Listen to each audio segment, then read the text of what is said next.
하나님의 말씀은 신약 성경 마태복음 4장 1절입니다. 신약 성경 마태복음 4장 1절에서 11절까지 말씀을 제가 봉독해 드리겠습니다.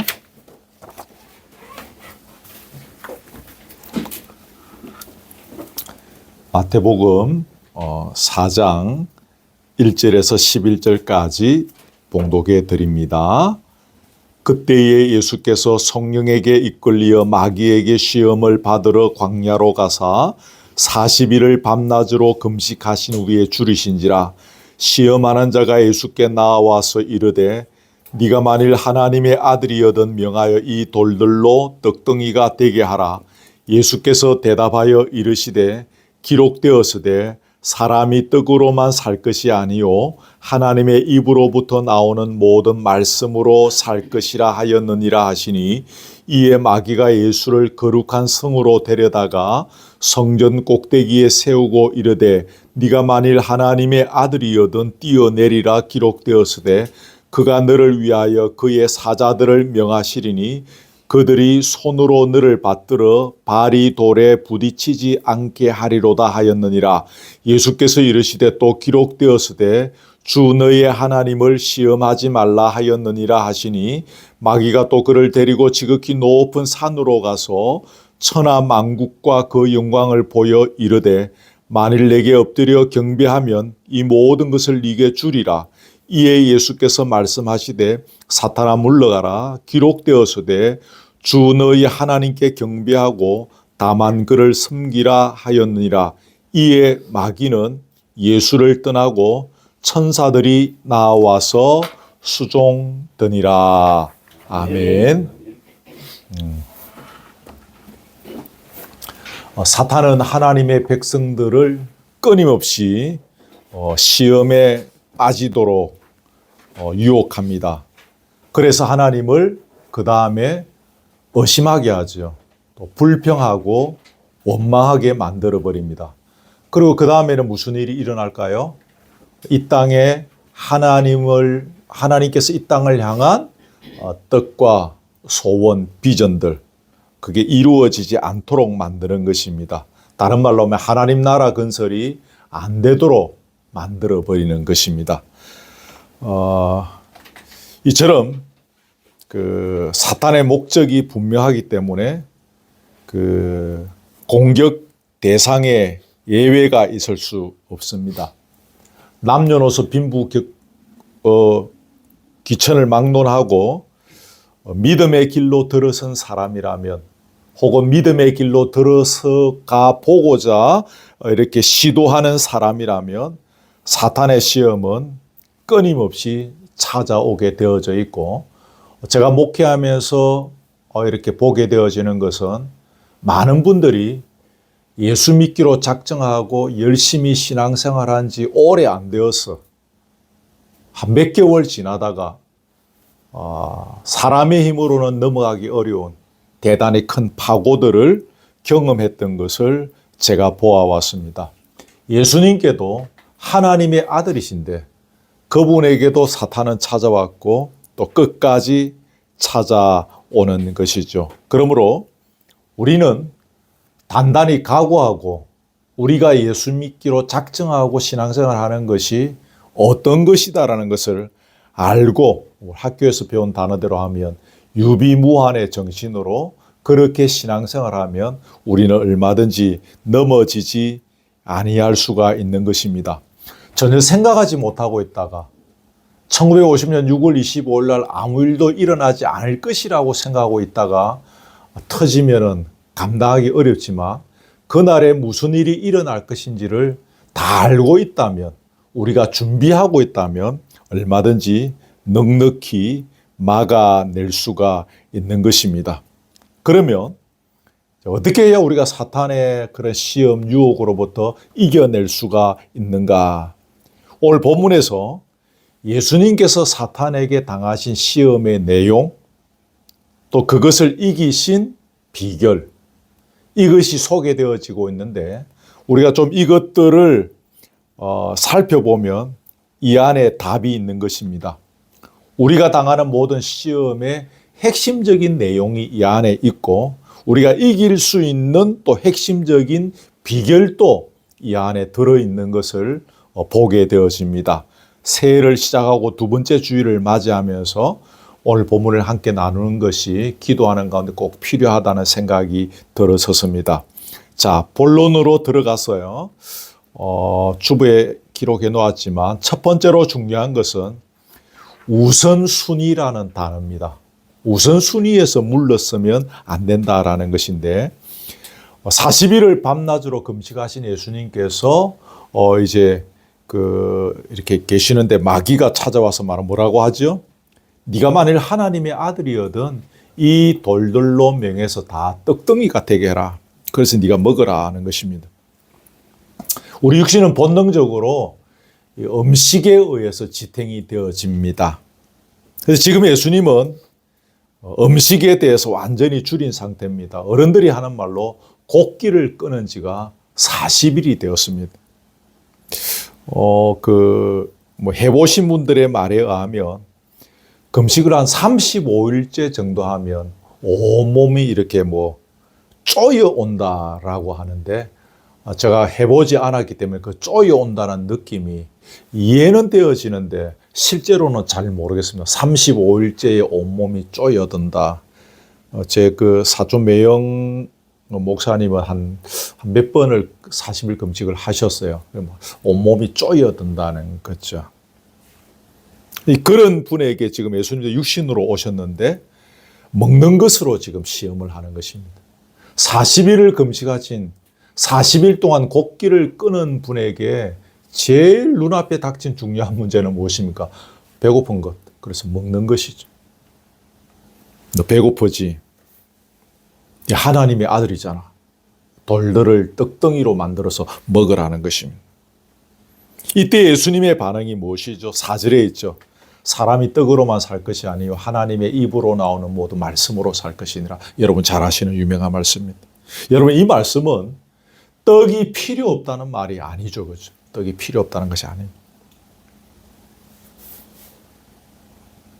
떡도 안 먹어도 된다는 그런 말이 아닙니다. 우리 육신의 생명을 연장하기 위해서 당연히 음식이 필요한 것입니다. 겨울의 추위로부터 내 몸을 지키기 위해서는 옷이 필요하고 거주지가 필요한 것처럼 우리의 몸을 유지해 가기 위해서는 이 음식이 필요합니다. 사치가 아니죠. 생존을 위한 기본적인 필수 사항들입니다.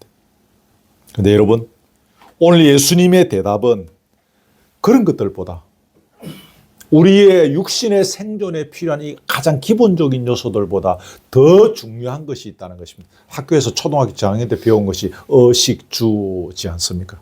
그런데 이런 것들보다 더 중요한 우선순위가 있다는 것입니다. 그게 뭡니까, 여러분? 하나님의 입에서 나오는 모든 말씀으로 사는 것이 우선순위다라는 것입니다. 이것을 다른 말로 하면 내 인생의 주권을 주님께 드리고 그래서 주님이 내 인생의 진정한 주인이 되고 왕이 되고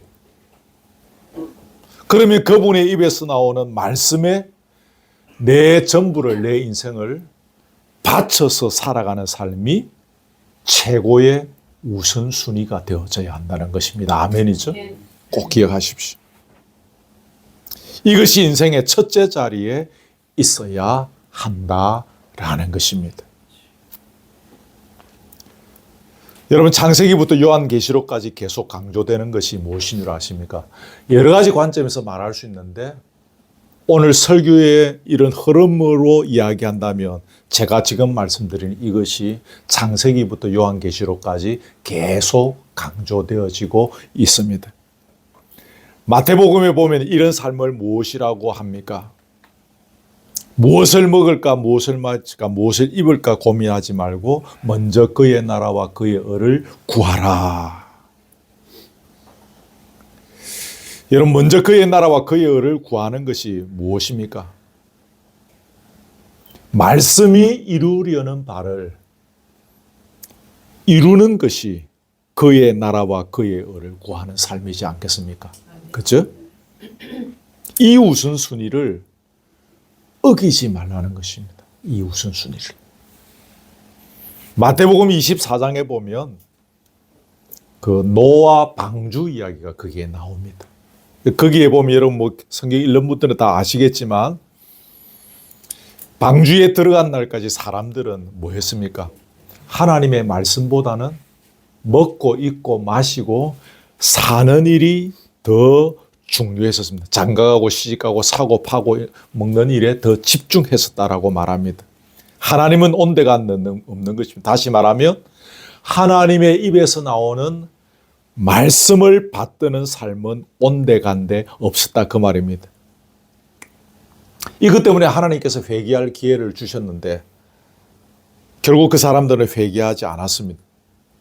그래서 심판이 왔습니다. 인류 최악의 심판이었었습니다. 모든 호흡하는 생명체는 다 죽었습니다. 우주 만물이 창조된 이래 가장 혹독한 심판이었었습니다. 하나님 중심으로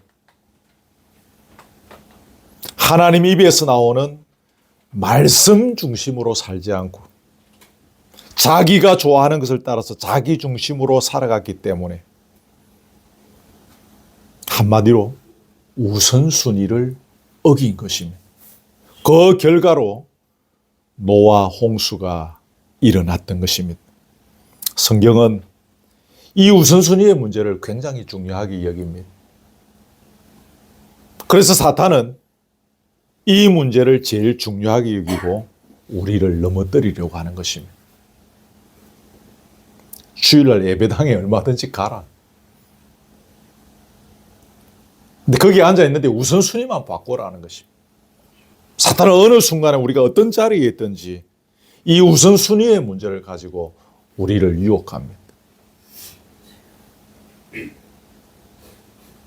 너 요즘 같은 시대에 하나님의 말씀 붙잡고 살면 굶어 죽는다. 40일이나 금식한 네가 지금 이 돌덩이를 떡덩이로 만들어 먹어야지. 안 먹으면 어떻게 할 거냐. 온몸이 쪼여드는데 너 죽을래. 평생 고생만 하다가 인생 끝난다라는 거죠. 사탄은 이걸로 우리를 유혹하는 것입니다. 참고로 여기서 더불어 기억할 것이 한 두 가지 있는데 거기 주부의 밑에 쫙 적어놨는데 우선순위가 뒤바뀐 사람에게 하나님은 회개할 기회를 충분히 주십니다. 죄 짓는다고 당장 심판하지 않습니다. 인내하고 인내하시면서 탄식하는 성령을 통해서 또 우리에게 주어진 여러 가지 환경들을 통해서 말씀 선포자들의 입을 통해서 계속 회개를 종용하십니다. 우리는 그 회개할 수 있는 기회를 놓치지 말아야 합니다. 다 부귀영화를 뭐 사람들은 다 소원하시는데 부귀영화를 누리는 것보다 더 중요한 것이 무엇입니까? 회개할 기회를 놓치지 않는 것입니다. 회개할 기회를 놓치지 않는 것. 두 번째 하나는 만일에 성경에서 말하는 우선순위를 어겨가면서 우리가 원하는 것들을 얻었다 칩시다. 그게 어떤 세상적인 어떤 것들이겠죠. 그러나 그것이 엄밀하게 말해서 죄송하지만 절대로 복은 아닙니다.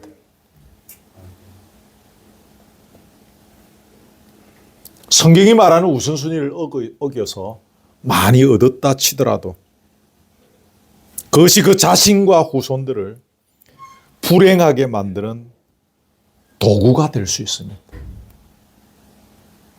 자기를 자해하는 무기가 될 수 있는, 그것이 오히려 자기를 자해하는 무기가 될 수도 있습니다.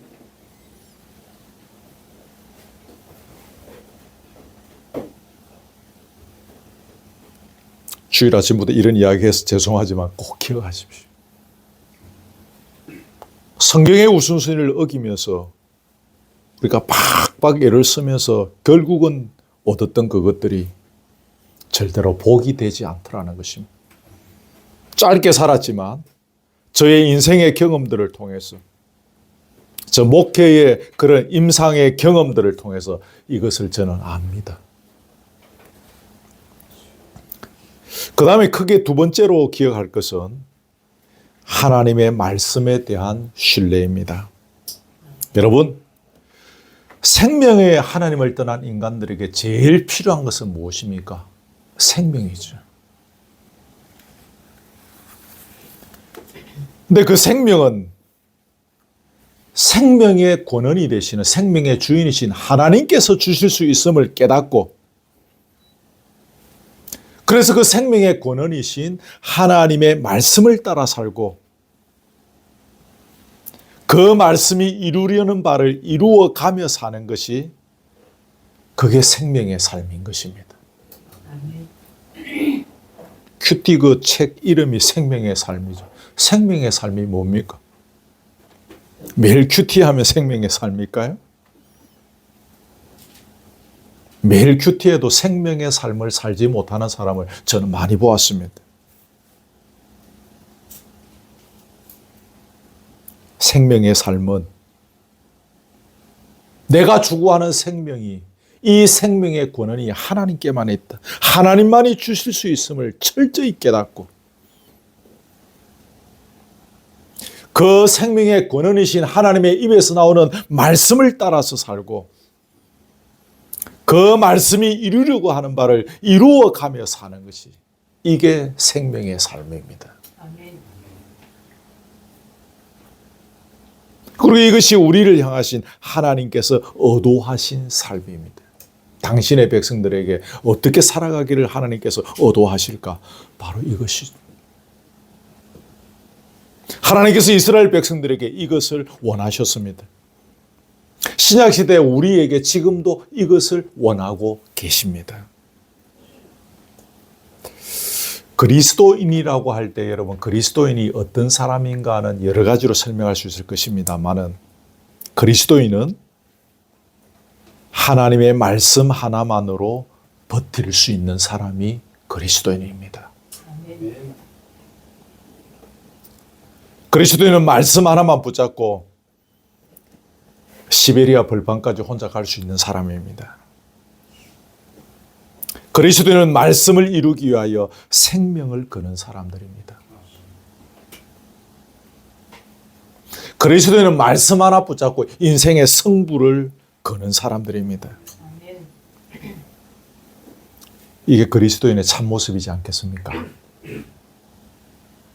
이게 아까 조금 전에 언급한 그의 나라와 그의 의를 구하는 삶이 이것인 것입니다.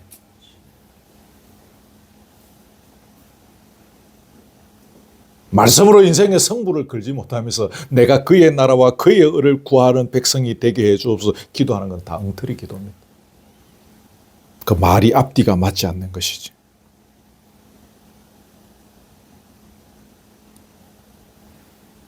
그리스도인의 진가는 말씀의 인생의 승부를 거는 그 사람의 모습을 통해서 발휘되어집니다. 아멘. 아멘. 저분이 얼마나 멋진 사람인가. 그것은 그분이 말씀의 인생의 승부를 거는 모습을 통해서 그분이 멋진 분이라는 것을 우리가 보게 되는 것입니다. 우리 눈으로 보지 못한다 할지라도 하나님이 그것을 드러내시는 것입니다. 나의 백성이 이렇게 멋진 백성이라는 것을 하나님은 드러내시는 것입니다. 여러분, 하나님의 말씀을 붙잡으십시오. 그 속에 답이 있는 거죠. 초등학교 때 간식이 탐이 나서 어머니 따라서 늘 구역예배 참석했는데, 그 구역예배 그때 당시에 구역장이셨던 장로님께서 초등학교 3학년, 4학년 이렇게 다니던 저희들에게 성경을 많이 읽어라. 성경에 인생에 답이 있다. 답이 있다. 그러셨어요. 그때는 이해를 못했어요. 성경에 무슨 답이 있어요. 많이 읽으면 상 준다 하니까 내가 읽는 거지. 상 곱하기 4가 뭐 그 안에 있습니까? 제가 자연 이런 게 좀 저한테는 좀 어려웠어요. 그런데 그런 거 알려주는 게 성경에 아무것도 없잖아요. 근데 장로님이 자꾸 성경에 인생에 답이 있다는 거예요. 잘하고 세월이 흐르고 제가 목사로 살아가면서 아, 거기에 다 인생의 답이 있구나. 그때 3, 4학년 때 그 장로님께서 하셨던 그 이영학 장로님, 지금도 잊지 않는데, 그분이 말씀하셨던 의미가 무엇인지를 이제야 깨닫는 것이죠. 사탄은 이것을 계속 무너뜨립니다. 사탄은 하나님의 말씀은 더 이상 믿을 것이 못 된다고 유혹하는 것입니다. 말씀 하나만 붙잡고 인생의 승부를 걸려고 작정한 사람에게 어김없이 찾아와서 속삭입니다. 너 정말 말씀 믿을 수 있느냐? 너 정말 이 말씀이 그대로 될 줄 아니? 안 된다. 두고 봐라. 이대로 안 된다. 사탄은 그렇게 우리에게 찾아옵니다.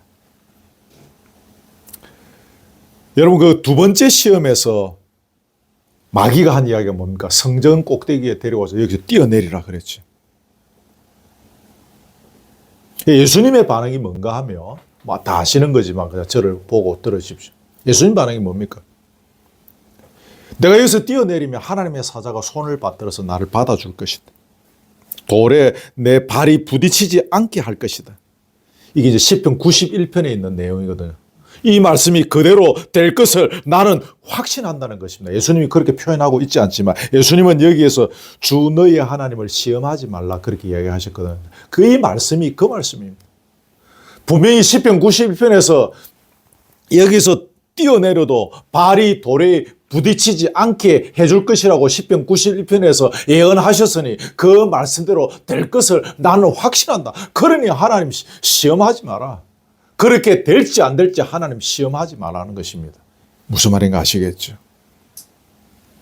이 말씀에 대한 확신이 마귀의 시험에서 이기는 비결입니다.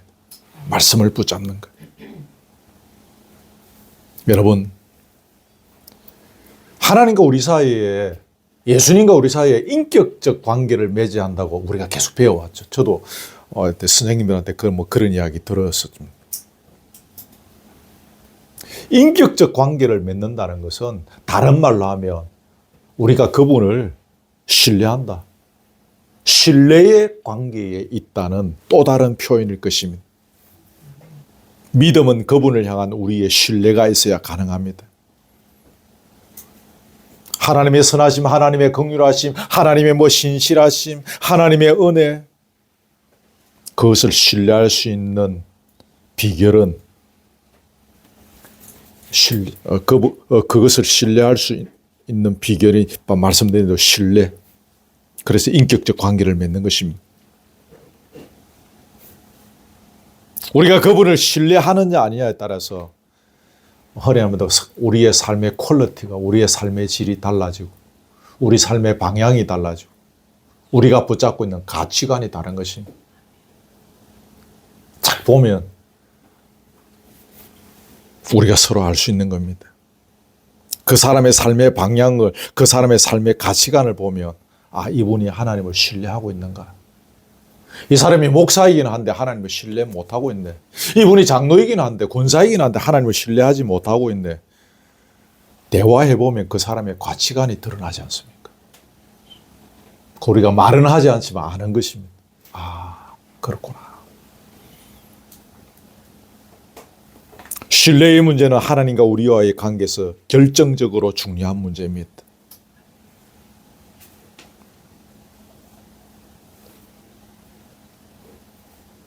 신뢰관계는 인간관계에서도 마찬가지죠. 저와 여러분이 신뢰하면서 여기서 만나지 않으면 이 모임은 어렵습니다. 시간의 문제지 언젠가는 다 깨집니다. 없어집니다. 부부의 관계도 신뢰의 관계이지 않습니까?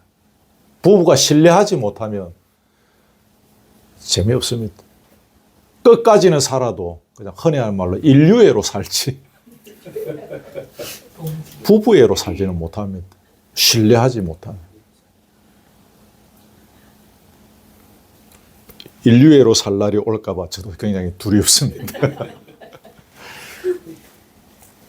우리 주변에 친구들이 많이 있는데 신뢰입니다. 친구들이 많이 있는가 하고 내가 정말 신뢰할 수 있는 친구가 몇 명이 있는가는 다른 문제이죠.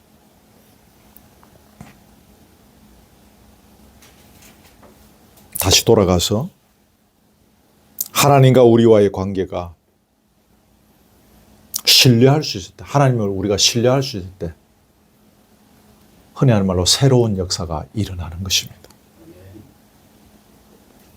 지금까지 동서고금의 놀라운 역사들은 하나님을 신뢰했을 때에 일어나는 역사였습니다. 모세가 하나님을 신뢰했을 때 바로를 물리쳤고 홍해를 건널 수 있었습니다. 그렇죠. 여호수아가 하나님 신뢰했을 때 요단강도 건너고 여리고성도 무너뜨리고,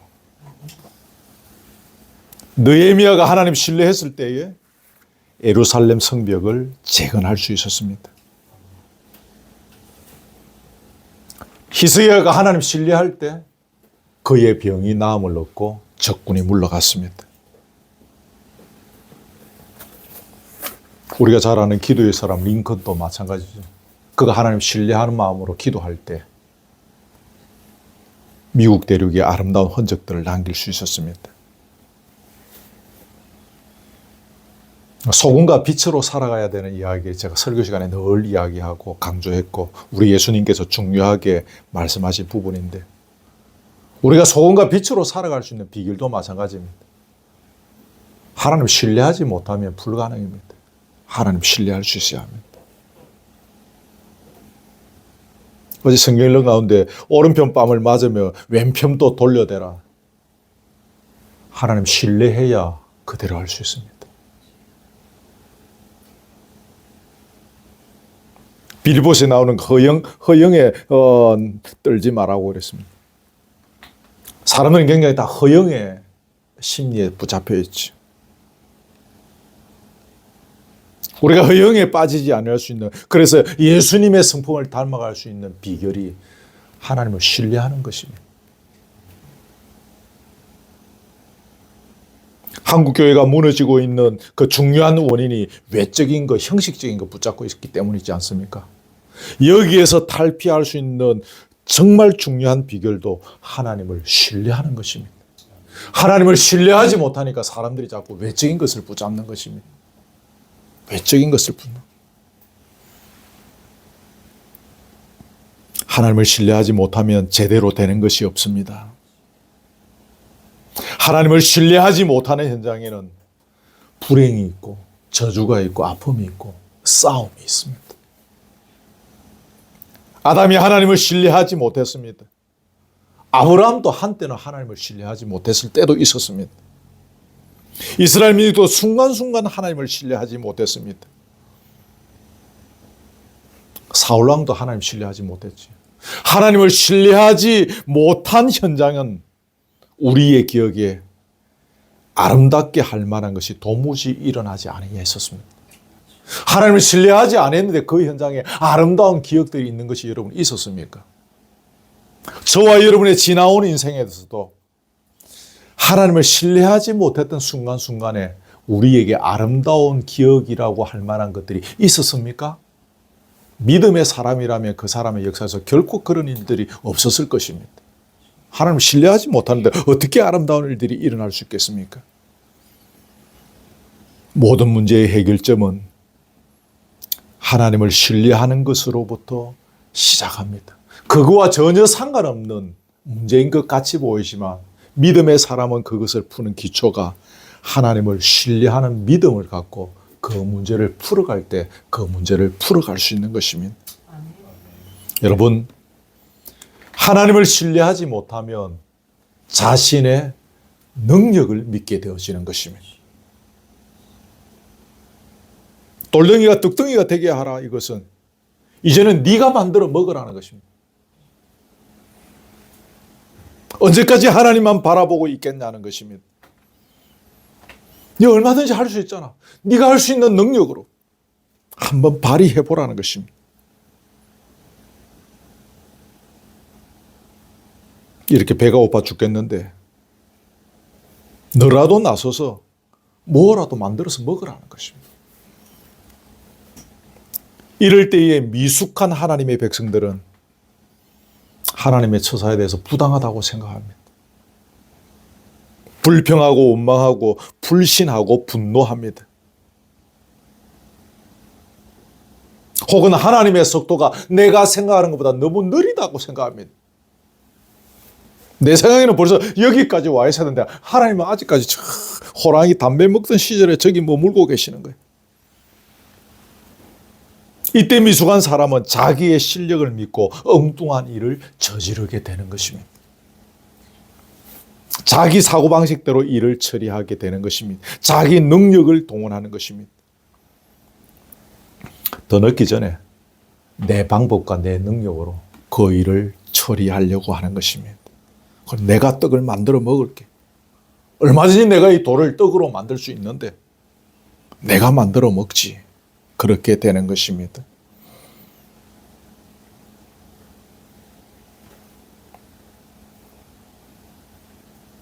우리는 하나님께서 내 기준대로, 내 생각대로, 내 타이밍에 맞게 인도하지 않으신다 하더라도 내 능력을 신뢰하고 내 능력대로 하면 안 됩니다. 사탄은 그렇게 하기를 원하는 것입니다. 이게 사탄의 시험인 것입니다. 여러분 머리바 물가 아시죠? 성경의 도사인 우리 공집사님은 기억하실런가 모르겠어요. 출애굽기에 나오는 머리바. 이스라엘 백성들이 광야를 행진하다가 르비딤이라는 거기가 광야죠. 거기까지 갔는데 물이 없었습니다. 이 사람들이 모세를 막 원망했습니다. 모세를 막 우리말로 쉬운 말로 때려 죽이려고 막 들며들었어요. 물내나라. 그래서 모세가 하나님의 지시를 받아서 반석을 쳐서 물이 나왔습니다. 그래서 그곳 이름을 머리바라. 근데 여러분 머리바라는 왜 머리바라고 지었느냐? 거기에서 하나님을 시험했다는 것입니다. 여호와를 시험하는 현장이라는 것입니다.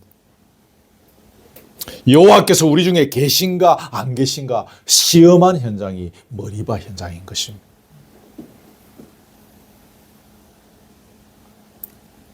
여러분 이런 머리바와 같은 현장은 하나님의 능력이 나타날 수 있는 절호의 기회가 됩니다. 내 생각과 내 마음대로 되지 않아야 할 때 우리는 지금 여기에서 물을 마셔야 하는데 그것이 되지 않고 있을 때 하나님의 능력을 경험할 수 있는 절호의 시간이 되고 절호의 장소가 되는 것입니다. 거기서 내 능력을 드러내려 하지 마십시오. 이야기하려면 시간이 많이 걸리지만 그때 모세가 반석에 물을 치면서 2번을 내리치면서 마치 지가 주는 것처럼 자기가 물을 솟아나게 해주는 것처럼 그렇게 치면서 마시라 그랬습니다. 그리고 그것 때문에 모세는 가나안 땅을 밟지 못하고 비스가 산에서 비스듬히 누워서 가나안 땅을 바라보다가 죽었습니다.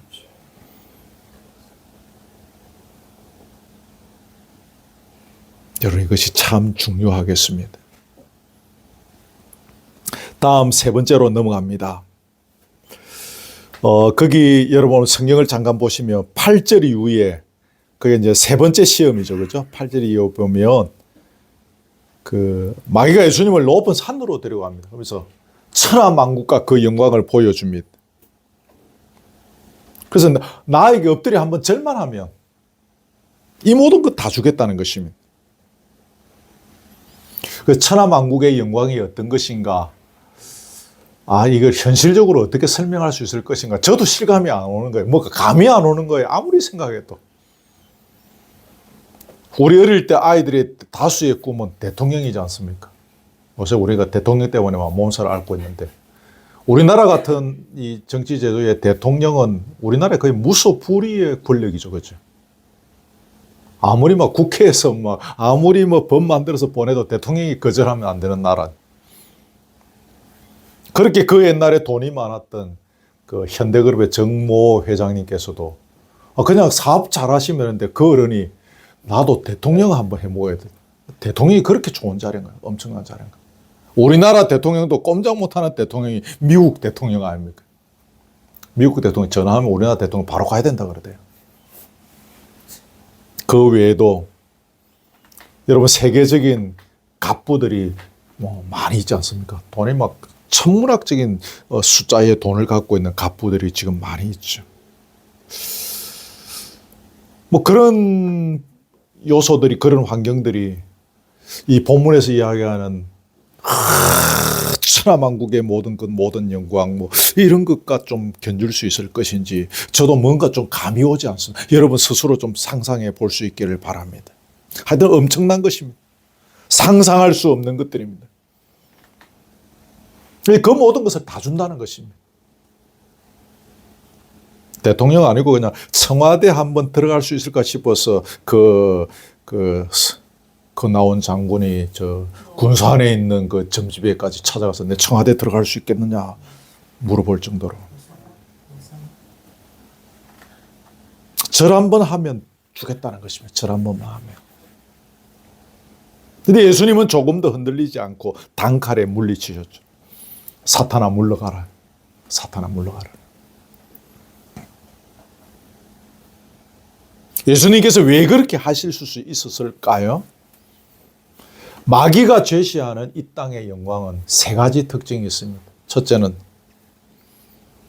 세월이 지나가면 다 썩어 없어질 영광들입니다. 풀이 마르고 꽃이 떨어지는 것처럼. 요거 저는 33살에 제가 깨달았습니다. 이거 깨닫고 제가 신학교 갔습니다. 안 가려고 버티다가 친구들 벌써 그때 목사 안수받고 그러는데 이제 제가 그때 신학교 가기로 했습니다. 제가 이게 믿어지더라고요. 풀은 마르고 꽃은 떨어져요.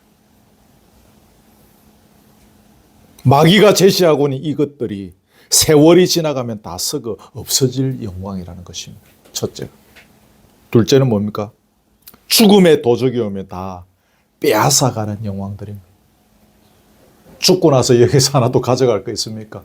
우리가 죽으면서 끝까지 내가 붙잡고 갈 거 있습니까? 그렇게 깔짓 뜯고 싸워서 쟁취한 그거 갖고 갈 거 있습니까? 아무것도 못 가지고 갑니다. 그랬던 어쨌든 그게 뭐 어떻게 해서 이 땅에 남아있었다 할지라도 예수님께서 다시 오실 때 다 불타 없어질 것들입니다. 세 가지를 기억하십시오. 이것이 이 땅의 영광의 특성입니다. 예수께서는 그걸 다 알고 계시는데 거기에 넘어가실 수가 없죠. 모르면 넘어갈 수 있는 것입니다. 이 세 가지 사실을 모르거나 이 세 가지 사실을 뭐 이렇게 들었어도 절대로 믿지 못하면 넘어갈 수밖에 없겠죠. 알고 계시기 때문에 넘어가지 않으셨던 것입니다. 고린도전서 15장에 보면 영광이 두 가지 종류가 있습니다. 나중에 여러분 그 부활장 아시죠? 나중에 한번 찾아보시고. 영광이 두 가지인데 하나는 하늘에 속한 영광, 첫째는. 두 번째는 땅에 속한 영광. 요거는 주부에 안 적어놨을 거예요. 내가 칸이 너무 모자랐어. 근데 하나님을 아까 신뢰한다고 했는데, 신뢰하면서 살아가는 사람들은 땅의 영광을 위하여 살지 않습니다. 하나님을 신뢰하니까 아까 다 말 못했지만, 하나님을 신뢰하는 사람들은 하늘의 영광을 위하여 살아가는 것입니다. 맞죠? 죽은 건너편 저 영원한 세계의 영광을 바라보고 준비하며 살아가는 것입니다. 그게 누구요? 하나님을 신뢰하는 사람들.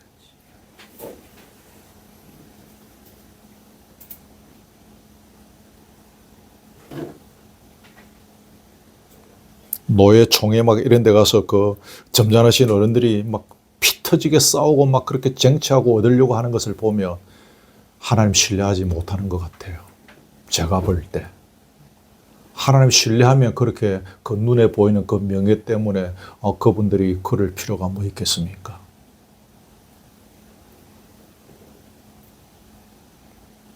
부정선거 한다고 경고받아 가면서 총회장 할 이유가 뭐 있겠습니까?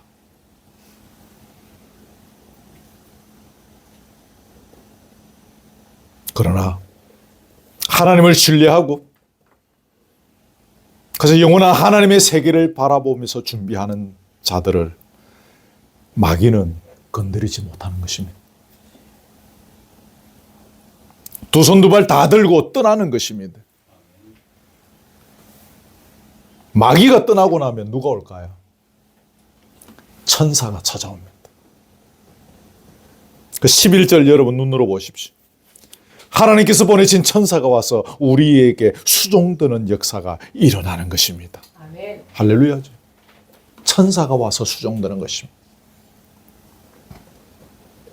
천사는 영이기 때문에 우리 눈에 보이지 않습니다. 그렇지만 천사가 우리에게 와서 수종된다는 것이 무엇일까 제가 고민을 좀 많이 해봤는데, 천사가 와서 우리에게 수종되는 게 뭘까요? 다양한 형태로, 유형무형의 다양한 형태로 하나님께서 보내신 천사가 우리를 수종될 것입니다. 우리가 이런 믿음의 사람으로 지금까지 살아왔으면 이미 우리는 그것들을 경험했을 것이고 앞으로도 경험하게 될 것입니다. 사랑하는 교회 여러분들이 하나님께서 보내신 천사가 와서 여러분을 수종되는 것을 경험할 수 있기를 바랍니다.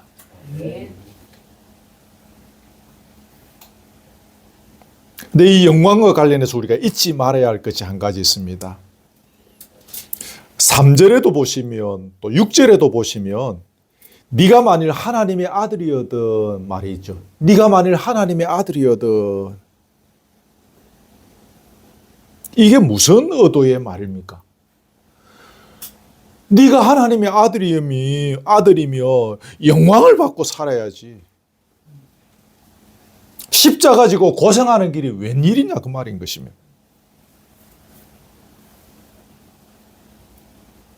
네가 하나님 아들인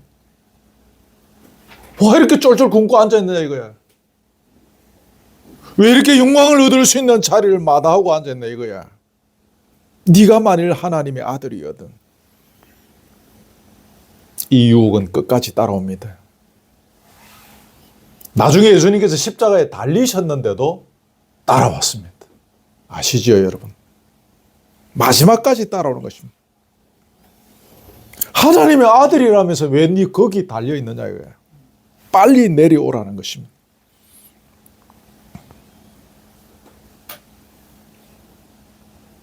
여러분, 이 두 번째 시험이 뭐죠? 성전 꼭대기에 데리고 올라가서 거기서 이제 뛰어내리라는 것이죠. 근데 예수님이 그 말을 듣고 성전 꼭대기에서 실제로 뛰어내려서 천사가 이렇게 발을 붙들어 주는 일이 일어났다고 칩시다. 예수님의 인력 당대의 스타가 되는 것입니다. 요즘 말로 하면 스타가 되는 것입니다. 사람들의 인기를 한 몸에 받겠죠. 성전 꼭대기에서 요셉의 아들 예수라는 자가 뛰어내리는데 천사가 와서 받아준다는 것입니다. 당대의 스타가 되는 것입니다. 요즘 말로 하면 전 세계의 TV 프로그램에 다 불려가게 될 것입니다. 돈도 엄청 많이 벌게 될 것입니다.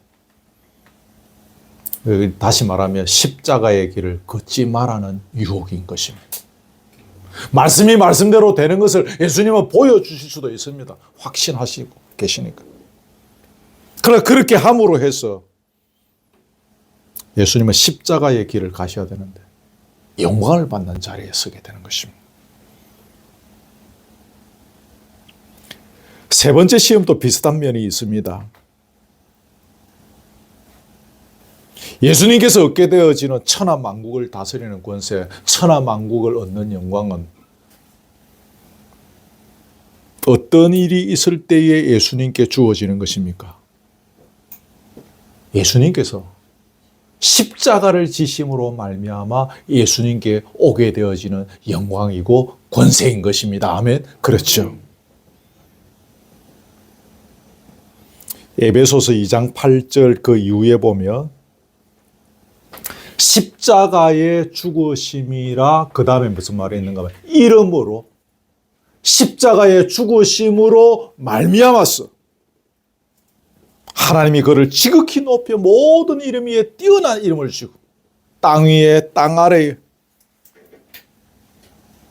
모든 자들이 예수의 이름 앞에 무릎을 꿇게 된다는 것입니다. 맨 앞에 아까 뭐가 있었죠? 십자가의 죽으심이라. 이름으로. 이 모든 영광은 예수님께서 십자가를 지심으로 오게 되는 것입니다. 근데 마귀는 말하는 것입니다. 십자가 질 필요가 뭐 있느냐? 그렇게 힘든 길 왜 가려고 그러느냐는 것입니다. 안 가도 되는데. 이 쉽고 편안한 길, 넓은 길 있는데 내게 절 한 번만 하면 모든 건 내가 다 주겠다는데 그거 다 주는데 라는 거죠. 십자가의 길을 가지 말라는 유혹인 것입니다.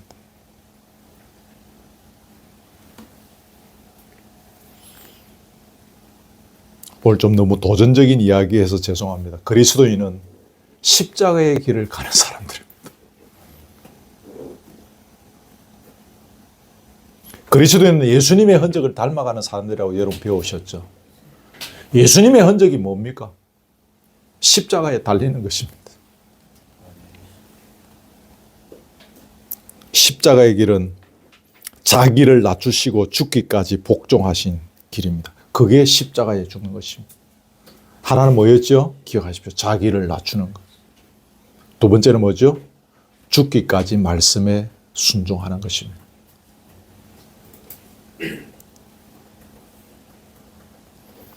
죽기까지 순종 안 해도 자기를 낮추기만 해도 첫 번째 것만 되어져도 우리는 뭐 예수님이 걸어가신 그 흔적 제가 볼 때는 60점 이상 다 됩니다. 자기를 낮추기만 해도.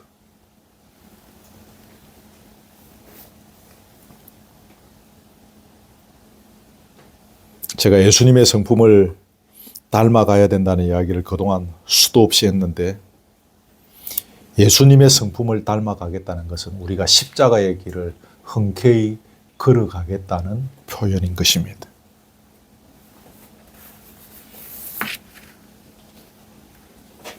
예수님의 심장을 가지고 살아가겠노라고 젊은 아이들이 찬양할 때 보면 천장이 떠나갈 듯이 찬양하고 울고불고 밤새도록 날립니다. 그런데 예수님의 심장을 지고 가는 사람은 십자가의 길을 걸을 수 있어야 합니다. 사명 따라 살아가는 사람은 십자가의 길을 걸어갈 수 있어야 합니다. 믿음의 사람은 십자가의 길을 날마다 걸어가야 한다는 거룩한 부담감을 안고 하루를 시작하는 것입니다. 여러분, 하루하루 살아가는 것이 현실적으로 우리에게 쉽지 않은 일들이 많습니다. 그러나 그 속에서 우리는 십자가의 길을 걸어가야 한다는 거룩한 부담감을 우선순위로 꽂고 살아가야 하는 것입니다. 이 거룩한 부담감이 사람을 사람되게 합니다. 세상의 눈으로 보면 십자가의 길을 걸어가는 사람은 바보 쪼다처럼 보입니다. 그러나 이 십자가의 길을 제대로 걷는 사람은 하나님께서 진정한 인물로 만들어 가실 것입니다. 여호수아의 명성이 땅 끝까지 빛나도록 하신 분은 누굽니까? 여호와 하나님이십니다. 사랑하는 우리 교우 여러분, 우리는 십자가의 길을 걸어가야 하는 사람이라는 거룩한 부담감을 한순간도 잊지 말아야 합니다. 우리가 이렇게 시간이 지나가다 보니까 한두 분씩 이렇게 모이고 이제 조금씩 숫자가 이렇게 많아지고 있는데 우리가 끝까지 깨지지 아니하고 거룩한 공제로 설 수 있는 비결 중에 하나는 우리 각자가 십자가의 길을 걸어가는 거룩한 부담감을 안고 살아가는 사람인 것을 기억하는 것입니다. 이것만 기억해도요, 우리 공동체가 깨질 일이 없습니다. 제일 인생을 오래 산 원집사님 맞죠? 그죠? 이거 하나만 붙잡아도 공동체가 깨질 일이 없습니다. 제가 목회 30년 해보니까 공동체 깨지고 자빠지고 부서지는 중요한 이유 중에 십자가의 길을 안 걸어가는 거예요. 그 전부 배가 산으로 가는 것입니다. 사탄은 우리가 십자가의 길을 걷지 못하도록 막습니다. 40일 금식하신 예수님께 찾아왔고 심지어 예수님께서 십자가에 달려가 계시는데도 찾아왔습니다. 처음부터 마지막 순간까지 사탄은 여기에 핵심을 두는 것입니다. 거루터기 신앙 공동체가 믿음으로 바로 서서 걸어갈 때에 사탄은 이런 일들로 계속 거루터기 공동체를 유혹하고 협박할 것입니다. 마지막 거기 하나 있습니다. 뭐였죠? 주권의 문제입니다. 우리 삶의 주권이 하나님께 있다는 사실을 잊지 않는 것이 중요하겠습니다. 아멘. 그 세 번째 시험에서 사탄이 자기에게 엎드려 경배하면 천하만국 다 주겠다 그랬죠. 엄청난 거죠. 우리 인생을 가만 돌아보면 다 비슷비슷 조금씩 다르겠지만 자식들 공부 잘 시켜서 시집장가 보내고 그래서 그래도 집 하나는 그래도 장만해서 시집장가 할 때 보내주고 내 노후에 살 집 한 채 그래 노후에 좀 그래도 좀 이렇게 뭐 손자 손녀 용돈 줄 만한 그런 노후 자금 정도 준비하고 뭐 그래 살다가 인생 갑니다. 그것만 확보돼도 뭐 그럭저럭 괜찮다고 사람들이 신문에 보면 그렇게 이야기합니다. 천하만국의 모든 것들을 다 주겠다는 것입니다. 우리는 꼴랑 그거 위해서 사실은 평생을 살아가고 있는데 사탄에게 엎드려 절만하면 그 엄청난 것을 다 주겠다는 것입니다. 얼마나 달콤한 유혹입니까? 창세기는 저런 먹음직하고 보암직하고 이게 지혜롭게 할 만큼 탐스러운 그런 유혹인 것입니다. 여기 아담도 넘어가고 수많은 우리 믿음의 선배들이 넘어갔습니다. 여기에서 중요한 것이 그겁니다. 이렇게 사탄의 유혹에 넘어갔다는 것은 사탄에게 주권을 바쳤다는 문제입니다. 주권을 기억하십시오. 그래서 우리가 잊지 말 것은 우리의 주권은 누구에게 있습니까? 하나님께 있습니다. 우리 인생의 주권이 하나님께 있기 때문에 하나님께서 주시지 아니하시면 하나님께서 정해놓으신 방법이 아니라면 우리는 아무것도 받을 수 없습니다. 이것이 하나님의 형상대로 지음받은 사람의 삶입니다. 하나님의 방법대로 하나님의 때에 하나님께서 주셔야 받을 수 있는 존재입니다. 사탄은 탐욕, 욕심을 고리로 해서 하나님의 백성을 유혹합니다.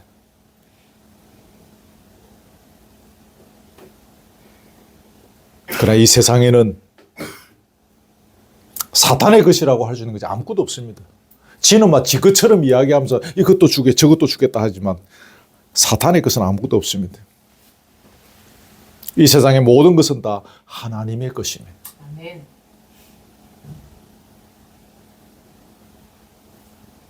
그래서 우리가 사탄에게 속아 넘어가면 안 됩니다.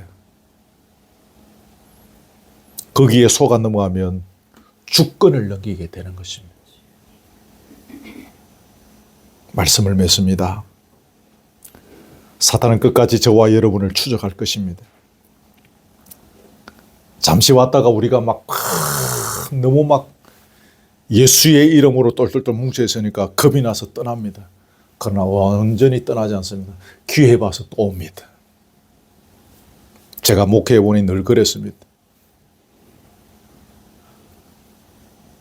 떠난 것 같았는데 어느 날 보면 사탄이 와서 저 밑에 종단 밑에 붙어 있고 저 지하실에 붙어 있고 그런 것입니다. 그때마다 우리 힘으로 이길 수 없습니다. 이미 이 시간에 사탄의 권세를 물리치고 이기신 예수님의 이름을 의지하고 예수님께서 사탄을 이기신 비결들을 기억하고 예수님을 유혹한 사탄의 그 시험의 내용들을 기억하고 준비하는 것입니다.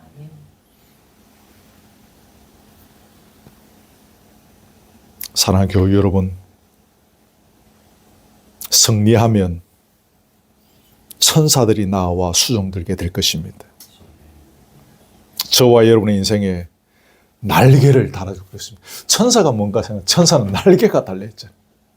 천사가 우리에게 와서 수종다는 이걸 뭐 쉽게 설명하기는 참 어려운데, 우리의 인생에 날개를 달아주는 것이고, 그 우리 인생에 날개가 달리면 어떻게 될지는 모르겠지만 훨훨 날게 될 것입니다. 저와 여러분의 남은 세월들, 또 우리 신앙 공동체, 거루트기 공동체를 통해서 천사가 와서 수종드는 이런 놀라운 은혜들을 경험하는 세월 되기를 주님의 이름으로 축복합니다. 아멘. 찬송가 합니다. 350장 찬송하겠습니다. 350장입니다.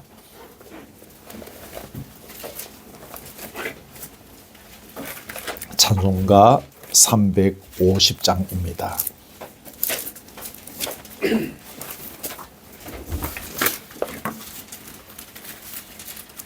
반주가 없어서 조금 이렇게 그렇지만 우리 힘차게 찬송하겠습니다. 찬송가 350장. 우리들의 사올 것은 혈기 아니요, 우리들의 사올 것은 육체 아니요, 마귀 권세 맞서 싸워 깨쳐버리고 죽을 영혼 살릴 것일세. 한 마음으로 힘써 나가세, 한 마음으로 힘써 싸우세. 악한 마귀 군사들과 힘써 싸워서 성령노를 울리기까지. 우리들이 입은 갑옷새가 아니요, 우리들의 가진 금은 강철 아니요, 하나님께 받아가진 평화의 복은 거룩하신 말씀이로다. 한 마음으로 힘써 나가세, 한 마음으로 힘써 싸우세. 악한 마귀 군사들과 힘써 싸워서 성령노를 울리기까지. 악한 마귀 권세 아무리 강할지라도 우리들의 대장 예수 앞서가시니 주저 말고 용감하게 힘써 싸우세. 최후 승리 얻을 때까지. 한 마음으로 힘써 나가세, 한 마음으로 힘써 싸우세. 악한 마귀 군사들과 힘써 싸워서 성경고를 울리기까. 죄악 중에 빠진 사람 죄를 이웃어 십자가에 달린 예수 믿기만 하며 위태한 데 빠진 영혼 구원 얻어서 천국 백성 될 것임일세. 한 마음으로 힘써 나가세, 한 마음으로 힘써 싸우세. 악한 마귀 군사들과 힘써 싸워서 성령고를 울리기까지. 아멘. 우리 잠깐 말씀 가지고 각자 말씀만 가지고 우리 기도합시다. 우리 잠깐만 통성으로 함께 기도하겠습니다. 하나님 아버지 고맙습니다. 오늘 이렇게 마태복음 4장의 말씀 통해서 예수님께서 광야에서 이렇게 40일 금식 후에 사탄의 시험을 받으신 장면들을 우리가 함께 돌아보면서 이 2025년 한 해를 시작하는 우리가 주여 어떻게 사탄 시험과 유혹이 있으며 그것을 어떻게 이겨나갈 것인지를 말씀해 주시고 그 비결들을 알게 하여 주심을 감사합니다. 이렇게 기도하신 금식하신 예수님께 사탄은 찾아왔고 그 예수님께 끝까지 십자가에 달려있는 순간까지 사탄이 찾아와서 그 십자가의 길을 걸어가지 못하도록 유혹하고 공격한 장면들을 바라봅니다. 하나님 아버지, 우리의 연약함들이 있습니다. 우리의 믿음의 부족함들이 있습니다. 우리의 눈을 열게 하시고 이 사탄의 계략들을 잘 볼 수 있도록 도와주옵시며 이길 수 있는 비책들도 절실히 배울 수 있기를 원하고 우리의 가슴 속에 잘 새겨 놓을 수 있기를 원합니다. 말씀을 붙잡으라고 했습니다. 말씀을 믿음으로 붙잡으라고 했습니다. 그 말씀 속에 이 사탄의 유혹과 공격을 이길 수 있는 답이 있는 것을 돌아봅니다. 우리 주님을 신뢰하는 것 또한 얼마나 중요한 것인지를 돌아보게 하심을 감사합니다. 사탄은 주님을 신뢰하지 못하도록 사탄은 우리에게 주어지는 환경을 통하여 주님을 원망하고 주님을 불평하게 하고 주님의 그 존재를 의심하게 한다고 했습니다. 주여 우리에게 눈을 열시고 우리에게 믿음 주셔서 어떠한 현실 앞에서도 주님을 신뢰할 수 있는 믿음을 더하여 주시기를 간절히 소원드리옵나이다. 오늘 주신 각자에게 주신 이 말씀들 각자의 삶의 현장에 잘 기억하고 적용케 하여 주시기를 바라오며 올 한 해 주여 믿음으로 넉넉히 이 유혹들을 이겨나가며 성리의 계가를 함께 부를 수 있는 건강한 신앙 공동체 또 우리의 각자의 권속들로 서가게 하여 주시옵소서. 하나님 고맙습니다. 오늘 마태복음 4장에 나오는 예수님께서 마귀에게 시험 받으신 장면들을 가지고 주님께서 우리에게 주신 말씀들을 묵상케 되어져서 감사합니다. 한 해를 시작합니다. 우리에게 꿈과 소망들을 주시니 감사하고 열심히 살아갈 수 있도록 결단도 허락해 주심을 감사합니다. 그러나 또 이 한 해 우리에게 찾아오는 이러한 사탄의 유혹들을 우리가 잘 분별하고 이기지 아니하면 우리가 아무리 겉으로는 열심히 살아가고 열심히 신앙생활하는 것 같아도 무너지고 넘어지고 자빠지고 파괴되어질 것입니다. 주여 오늘 주신 말씀 분명히 붙잡고 우리 각자의 삶의 현장을 통하여 각자가 잘 적용하게 하여 주시고 우리 신앙 공동체가 이 말씀 속에서 굳건히 서갈 수 있도록 시험을 이기신 예수님의 흔적을 붙잡고 예수님께서 십자가의 길을 걸어가신 것을 붙잡고 이 사탄의 유혹들을 이겨나가는 가운데 건강한 신앙 공동체로 주님의 영광을 드러내는 공동체로 수많은 죽어가는 영혼들을 살리는 공동체로 서가게 하여 주시옵소서. 성리의 계가를 함께 부르는 건강한 운명 공동체라는 표어를 정하고 이 한 해를 시작합니다. 주여 우리의 공동체가 성리의 계가를 끝까지 함께 부르는 넉넉한 공동체로 서갈 수 있도록 인도하여 주시고 이 공동체에 모여드는 사랑하는 우리 교우들 한 영혼 한 영혼 다 기억하여 주시고 말씀을 통하여 눈이 열리게 하시고 깨달음이 넘치게 하여 주시고 이 말씀을 각자의 삶에 적용하고 순종할 수 있는 믿음도 주셔서 그 믿음의 순종 끝에 주님의 역사하심을 보게 하여 주옵소서. 경험하게 하여 주옵소서. 체험하게 하여 주옵소서. 주님의 말씀을 붙잡지 않고는 견딜 수 없는 주님의 말씀으로 인생의 승부를 걸지 않고는 도저히 잠을 잘 수 없는 열정과 믿음의 부요함을 더하여 주시옵소서. 귀한 예물을 주님 앞에 드립니다. 예물 받으시고 하나님의 장부에 기록하여 주옵시며 주의 교회의 건강을 위하여 잘 사용되어 줄 수 있도록 우리 모두에게 지혜를 주시기를 원합니다. 오후에 먹고 마시는 교제의 자리에도 함께 하시고 성령의 기름 부으심이 넘치는 자리, 치유와 회복과 기쁨과 자유함이 있는 자리 되게 하옵소서. 유행하는 감기로 인하여 우리 결석한 교우들이 있습니다. 기억하시고 지금 그들의 삶의 현장에 주님 찾아가 주셔서 능력의 오른손으로 안수해 주시고 깨끗이 회복되어 줄 수 있는 은혜들도 더하여 주시옵소서. 예수 그리스도의 은혜와 하나님의 사랑과 성령의 교통하심이 예수님께서 사탄의 시험을 받으신 내용들 또 그것을 어떻게 이기시는가 하는 그 비결들을 배운 거고 그 내용과 비결들을 가슴에 기억하면서 올 한 해 넉넉히 사탄의 유혹과 시험에서 이기며 승리하기를 원하는 사랑 우리 지체들 머리 위에 지금부터 영원토록 함께 있을지어다. 아멘.